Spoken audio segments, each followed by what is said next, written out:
Hello everyone. இன்னைக்கு என்ன ஸ்டோரின்னு பார்ப்போமா? பல ஆண்டுகளுக்கு முன்பு ஒரு சிறிய கிராமத்தில் ரவி என்ற நல்ல மனமுடைய சிறுவன் வாழ்ந்து வந்தான். ஒவ்வொரு நாளும் கிராமத்தில் உள்ள அனைவருக்கும் ரவி உதவுவான்.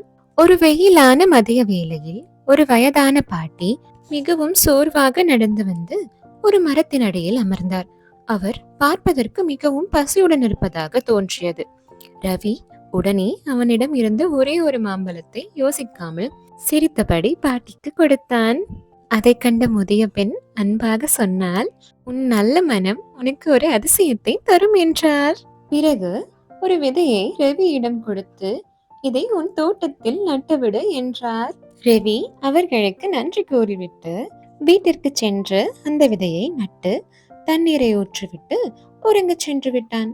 அடுத்த நாள் காலை எழுந்து ஒரு அற்புதமான விஷயத்தை ரவி பார்த்தான்.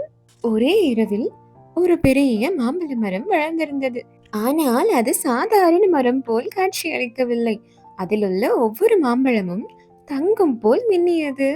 ரவி நினைத்திருந்தால் அந்த கிராமத்திலேயே பெரிய பணக்காரன் ஆகியிருக்கலாம். ஆனால் அவன் அப்படி செய்யவில்லை. அவன் வேறொரு முடிவு எடுத்தான்.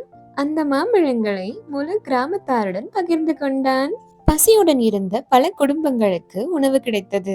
ஏழை மக்கள் அந்த மாம்பழங்களை விற்று பணம் சம்பாதித்தனர். அனைவரும் மகிழ்ச்சியாக இருந்தார்கள். ஒரு மாலை நேரத்தில் அந்த முதிய பெண் மீண்டும் தோன்றினாள்.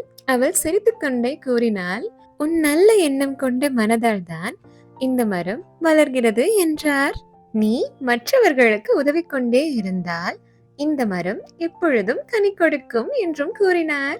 உண்மையை உணர்ந்த ரவி சிரித்தான். நல்ல மனமே உண்மையான மந்திரம் என்று. கதையின் நெறி: நல்ல மனம் எப்பொழுதும் அதிசயங்களை உருவாக்கும். அடுத்த கதையில் சந்திப்போம்.